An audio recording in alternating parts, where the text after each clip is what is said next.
Republican and Democratic presidents alike, from Harry Truman to George Bush, stood for freedom and stood for certain propositions that would make America strong and healthy and grow the middle class and shrink poverty and stand against communism.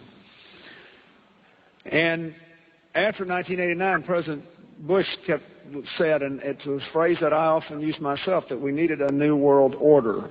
You were both in Skull and Bones, the secret society. It's so secret we can't talk about it. What does that mean for America?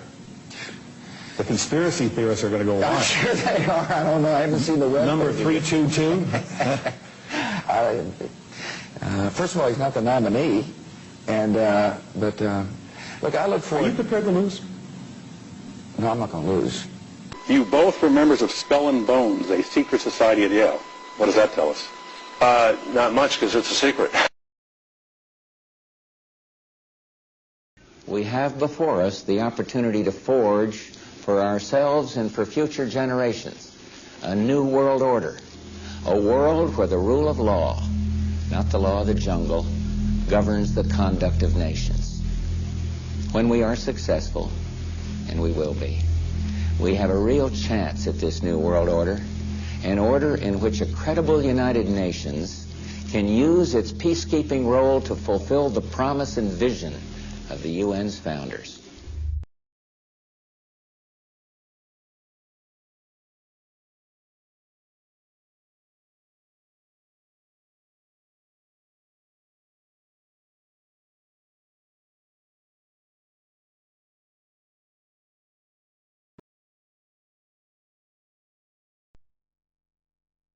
Every human on this planet is enslaved, whether they know it or not. This is not the crude and primitive slavery of ancient times.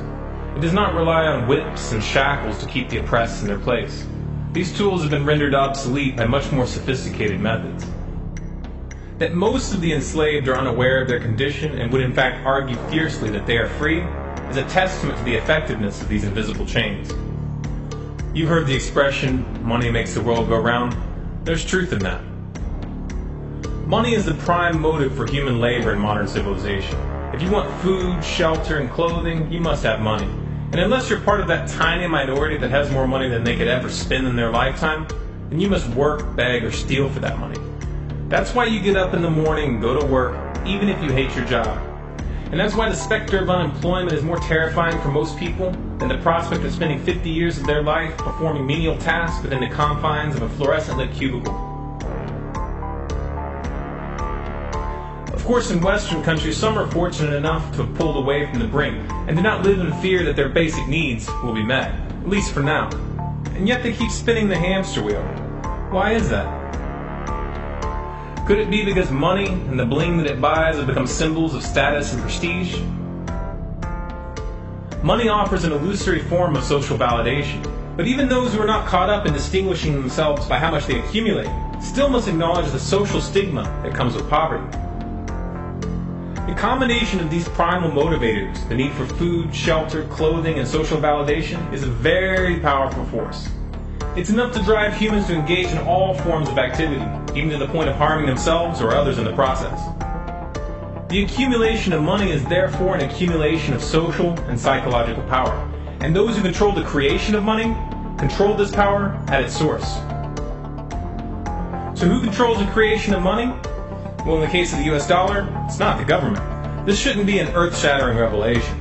The fact that the Federal Reserve is a private institution owned by a cartel of the world's most powerful banks is quickly becoming common knowledge. Even the mainstream media doesn't deny it at this point. However, the full extent of what this means is only clear when you understand how the banking system really works. And unfortunately, this isn't something we're taught in school. Once you have it explained to you in simple terms, you'll understand why.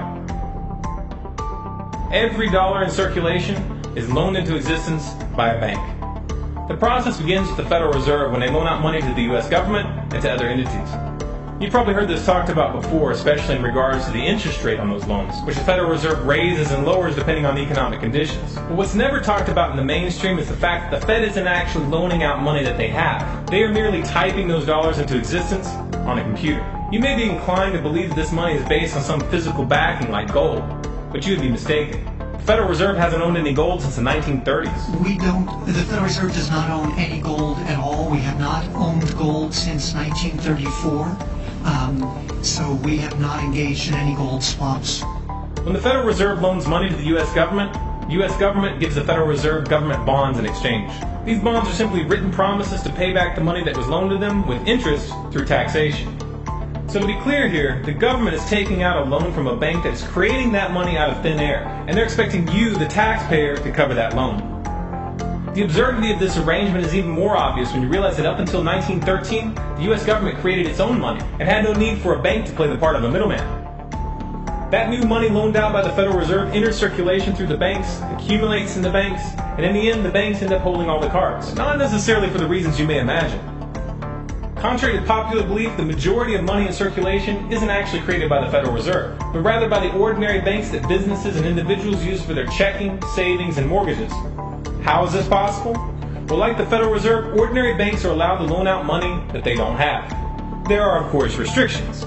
Banks are only allowed to loan out 10 times the amount of money that they actually have. So if Wells Fargo has $1,000, they can loan you $10,000, and they expect you to pay back that $10,000 plus interest. This is called fractional reserve banking. 75% of all money in circulation is created in this manner. Now, as bad as this may seem, this is really only the tip of the iceberg. Most banks structure payment plans so that for many years, you're paying almost nothing but interest, and only start paying down the principal gradually. The result of this strategy is that in most cases, you pay far more in interest when you purchase a house than the house itself is worth. So here's the real question. If all money is created through loans, where does the money come from to pay for the interest? Let's say we reset the system to zero, loan $1,000 into existence, and charge 7% interest. We now have a total of $1,000 in the system, but we owe $1,000 plus interest, and that's more. The interest ensures that there's always more debt than money in circulation, because the money to pay the interest doesn't exist. Never has, never will. This would be obvious if there was only one loan being issued to one person in this manner, but when performed on a global scale, the reality is hidden and is transformed into a game of musical chairs where the person ending up without a seat faces bankruptcy and financial ruin. Because every dollar in existence is tied to a debt, this creates an unseen force that draws those dollars back to the banks, kind of like gravity attracts a physical object to Earth. The catch here is that it's the labor of the people that moves that money. Every hour that you work to pay back a loan or to keep the government from throwing you in jail over income taxes is an hour worked for the banks. The total receipts from personal income taxes just barely covers the interest on the national debt. And even the principal for that debt all ends up back in the hands of the banks. And remember, that bank created that money out of nothing. Once you understand that the money that banks loan out isn't actually an asset, but is in fact a piece of legal fiction, it should be clear that you're working for these banks for free. This is a cleverly disguised form of slavery. If you manage to pay your monthly payments, then you are a successful slave, and you are allowed to keep the material comforts that come with that status. But if for some reason you fail to make those monthly payments, then the bank or the IRS comes to take your house, your car, and anything else you have of value. And if somehow, even with this enormous financial advantage, the banks still get themselves into trouble, you, the taxpayer, will be forced to bail them out. No matter what, the banks win. To say the game is rigged is an understatement. You might be inclined to think that if you live outside the United States and you don't use dollars, then this situation has no bearing on your life. But you would be wrong. The dollar is both the world reserve currency and the only currency in which oil is sold on global markets. This is often referred to as the petrodollar status. This means that wherever you live, whether your country is an oil exporter or an oil importer, you are affected.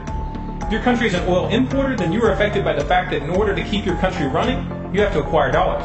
To acquire those dollars, you have to send goods and services to the United States or to someone else who did. Likewise, if your country is an oil exporter, you are affected by the fact that you send your oil to the U.S. in exchange for this debt-based money. You are exchanging something of real and tangible value for digits on a screen. And if for some reason the leadership of your country grows tired of this arrangement and tries to pull off the dollar, you'll quickly find the United States military at your doorstep ready to open up a can of democracy on you. Iraq learned this the hard way when they switched their oil sales to euros in 2000, and Libya when they tried to organize a gold-based currency for Africa. Debt-based money is a masterpiece of social engineering, the ultimate tool of the ruling elite. Yet in reality, the whole thing is nothing more than a construct of belief. Our chains are the chains of the mind, and the path to freedom must also begin in the mind. If we want a better future for our children and grandchildren, then we must work right now to reach a critical mass of awakening. Why did the United States attack Libya, Iraq, Afghanistan, and Yemen? Why are U.S. operatives helping to destabilize Syria? And why is the United States government so intent on taking down Iran, in spite of the fact that Iran has not attacked any country since 1798? And what's next? What are we headed for? When you look at the current trajectory that we're on, it doesn't make any sense at all if you evaluate it based on what we're taught in school. And it doesn't make any sense if you base your worldview on the propaganda that the mainstream media tries to pass off as news. But it makes perfect sense once you know the real motives of the powers that be. In order to understand those motives, we first have to take a look at history. In 1945, the Bretton Woods Agreement established the dollar as the world reserve currency, which meant that international commodities were priced in dollars. The agreement, which gave the United States a distinct financial advantage, was made under the condition that those dollars would remain redeemable for gold at a consistent rate of $35 per ounce. The United States promised not to print very much money, but this was on the honor system, because the Federal Reserve refused to allow any audits or supervision of its printing presses. In the years leading up to 1970, expenditures in the Vietnam War made it clear to many countries that the U.S. was printing far more money than it had in gold. And in response, they began to ask for their gold back. This, of course, set off a rapid decline in the value of the dollar. The situation climaxed in 1971 when France attempted to withdraw its gold and Nixon refused.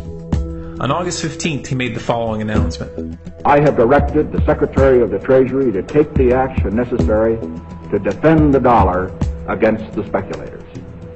I have directed Secretary Connally to suspend temporarily the convertibility of the dollar into gold or other reserve assets, except in amounts and conditions determined to be in the interest of monetary stability and in the best interest of the United States.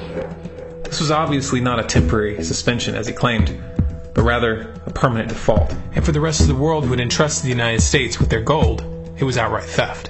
In 1973, President Nixon asked King Faisal of Saudi Arabia to accept only U.S. dollars as payment for oil and to invest any excess profits in U.S. Treasury bonds, notes, and bills. In return, Nixon offered military protection for Saudi oil fields. The same offer was extended to each of the world's key oil-producing countries, and by 1975, every member of OPEC had agreed to only sell their oil in U.S. dollars. The act of moving the dollar off of gold and tying it to foreign oil instantly forced every oil-importing country in the world to start maintaining a constant supply of Federal Reserve paper. And in order to get that paper, they would have to send real physical goods to America. This was the birth of the petrodollar. Paper went out, everything America needed came in, and the United States got very, very rich as a result. It was the largest financial con in recorded history.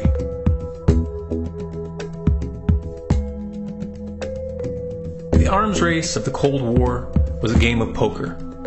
Military expenditures were the chips, and the U.S. had an endless supply of chips. With the petrodollar under its belt, it was able to raise the stakes higher and higher, outspending every other country on the planet, until eventually U.S. military expenditures surpassed that of all other nations in the world combined. The Soviet Union never had a chance. The collapse of the communist bloc in 1991 removed the last counterbalance to American military might. The United States was now an undisputed superpower with no rival. Many hoped that this would mark the beginning of a new era of peace and stability. Unfortunately, there were those in high places who had other ideas. Within that same year, the U.S. invaded Iraq in the First Gulf War. And after crushing the Iraqi military and destroying their infrastructure, including water purification plants and hospitals, crippling sanctions were imposed which prevented that infrastructure from being rebuilt. These sanctions, which were initiated by Bush Sr. and sustained throughout the entire Clinton administration, lasted for over a decade and were estimated to have killed over 500,000 children. The Clinton administration was fully aware of these figures. We have heard that 500,000 children have died. I mean, that's more children than died in Hiroshima. And you know, is the price worth it? I think this is a very hard choice, but we think the price is worth it. Miss Albright, what exactly was it that was worth killing 500,000 kids for? In November of 2000, Iraq began selling its oil exclusively in euros. This was a direct attack on the dollar and on U.S. financial dominance, and it wasn't going to be tolerated.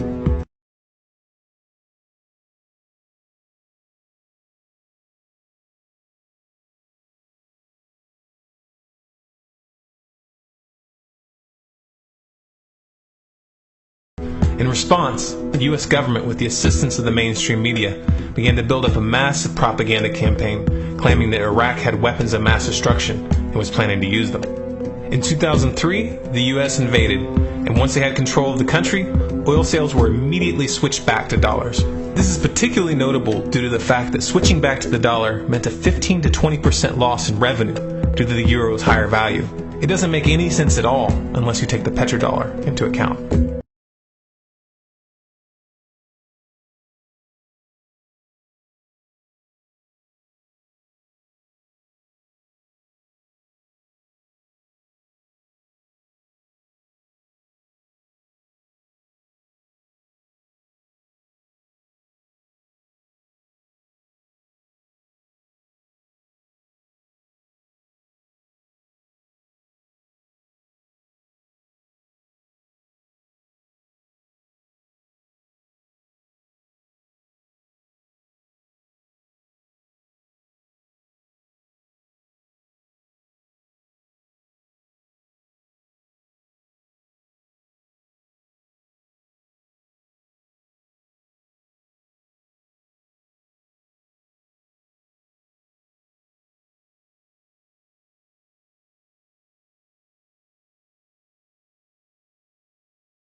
To preserve our independence, we must not let our rulers load us with perpetual debt. We must make our choice between economy and liberty or profusion and servitude. Wow. I place economy among the first and most important of Republican virtues, and public debt is the greatest of the dangers to be feared. It is incumbent on every generation to pay its own debts as it goes. We must have a central bank to secure this country's finances. If the American people ever allow private banks to control the issue of their money, first by inflation and then by deflation, the banks and corporations that will grow up around them will deprive the people of their property until their children will wake up homeless on the very continent their fathers conquered. For we are opposed around the world by a monolithic